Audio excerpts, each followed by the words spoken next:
আগামীকাল করব এই কথাটি আমাদের প্রায় সকলের মুখেই শোনা যায়। প্রতিনিয়ত বড় কিছু করার স্বপ্ন দেখি, লক্ষ্য নির্ধারিত করি, কিন্তু বাস্তবের মাটিতে পা রাখার আগেই থেমে যায়। কেন? কারণ একটাই, অলসতা। অলসতা দেখতে সহজ, কিন্তু এর প্রভাব অত্যন্ত জটিল। এটি ধীরে ধীরে আপনার আত্মবিশ্বাস, স্বপ্ন ও সাফল্যের উপরে কালো ছায়া ফেলে। অলসতা হচ্ছে এমন একটি মানসিক অবস্থা যা আপনাকে প্রতিনিয়ত প্রতারণা করে, একটি মিথ্যার শান্তির আশ্বাস দেয়। আরও কিছুক্ষণ বিশ্রাম নাও, পরে করলেই হবে, কিন্তু এই পরে কোনোদিনই আসে না। অলসতার গভীর শিকড়।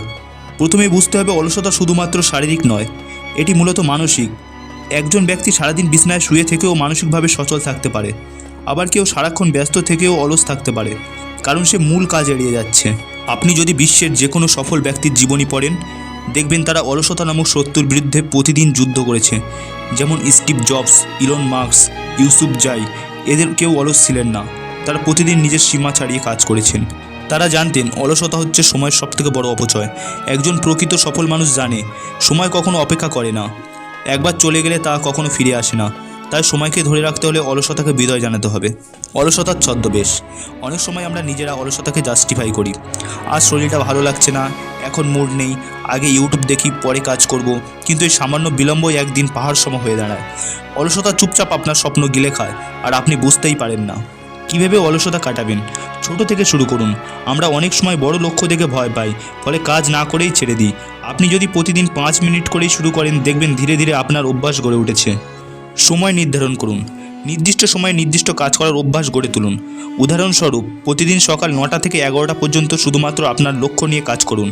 সময়কে রুটিন মানলে অলসতা ঢুকতে পারে না। ডিজিটাল ডিটক্স করুন। ফোন, সোশ্যাল মিডিয়া, নোটিফিকেশান এইসব হচ্ছে অলসতার বড় উৎস। কাজের সময় ফোন সাইলেন্ট করুন, 1 ঘন্টা অন্তত স্ক্রিন থেকে দূরে থাকুন। নিজের কেন জানুন। আপনি কেন কাজটি করতে চান? আপনার লক্ষ্য কী? এটি যদি আপনার হৃদয়ের কাছের হয়, তাহলে অলসতা ত্যাগ করতে পারবেন। নিজের ভেতরের আগুন জাগান। নিজেকেই পুরস্কার দিন। কাজ শেষে ছোট ছোট পুরস্কার দিন নিজেকেই। এটি আপনার মস্তিষ্কের পজিটিভ সিগন্যাল পাঠাবে এবং মোটিভেশনাল বাড়াবে। অভ্যাস গড়ে তোলার শক্তি। মানুষের মন এমনভাবে কাজ করে যে যেটা অভ্যাস হয় সেটা করতে আর কষ্ট লাগে না। আপনি যদি প্রতিদিন সকালে 10 মিনিট কাজ শুরু করেন, 1 মাস পরে হবে সেটা 1 ঘন্টা। অভ্যাস একদিনে তৈরি হয় না, কিন্তু প্রতিদিন একটু একটু করে তা গড়ে ওঠে। অলসতা বনাম আগ্রহ। কখনো কখনো আমরা অলস হই কারণ যেটা করছি সেটা আমাদের ভালো লাগে না। তখন নিজেকেই প্রশ্ন করুন, কাজটা কি সত্যিই আপনার লক্ষ্যে এগিয়ে নিয়ে যাচ্ছে? যদি না নেয়, তাহলে কাজটি বদলান, আর যদি নেয়, তাহলে নতুন উপায়ে কাজটি আগ্রহপূর্ণ করার চেষ্টা করুন। একটি বাস্তব গল্প। রাহুল নামে এক তরুণ দিনের পর দিন পড়াশোনার কথা ভেবে ঘুমিয়ে থাকতো। প্রতিবার পড়ার আগে ভাবতো কাল থেকে শুরু করব। একদিন তার বাবা তাকে ডেকে বললেন, তুই যদি ভবিষ্যৎ নিয়ে অলস থাকিস, তাহলে ভবিষ্যতও তোর কোনোদিন গুরুত্ব দেবে না। এই কথায় তার মনে দাগ কেটে যায়। সে পরের দিন থেকে মাত্র 15 মিনিট করে পড়া শুরু করলো। 1 মাসের মধ্যে সে 3 ঘন্টা করে পড়া শুরু করলো। পরিশেষে সে ইউনিভার্সিটিতে টপ করলো, কারণ তার অলসতা ত্যাগ করেছিল।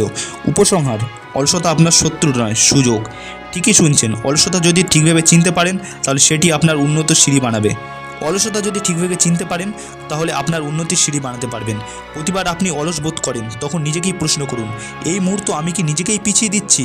আপনার জীবনের প্রতিটি দিন, প্রতিটি মুহূর্ত মূল্যবান। আপনি যদি সত্যি নিজের জীবনে কিছু করতে চান, তাহলে অলসতা নয়, কাজকে ভালোবাসুন। প্রতিদিন একটু একটু করে এগিয়ে যান। মনে রাখবেন, গন্তব্য অনেক দূর হলেও পথ চলা শুরু করলে পৌঁছানো যায়। আজই শুরু করুন, আজকেই জয় করুন অলসতা, কারণ আপনি তৈরি হচ্ছেন সাফল্যের জন্য, বসে থাকার জন্য নয়।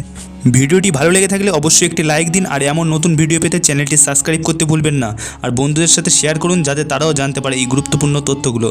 দেখা হবে পরের ভিডিওতে। ততক্ষণ পর্যন্ত ভালো থাকুন, সচেতন থাকুন।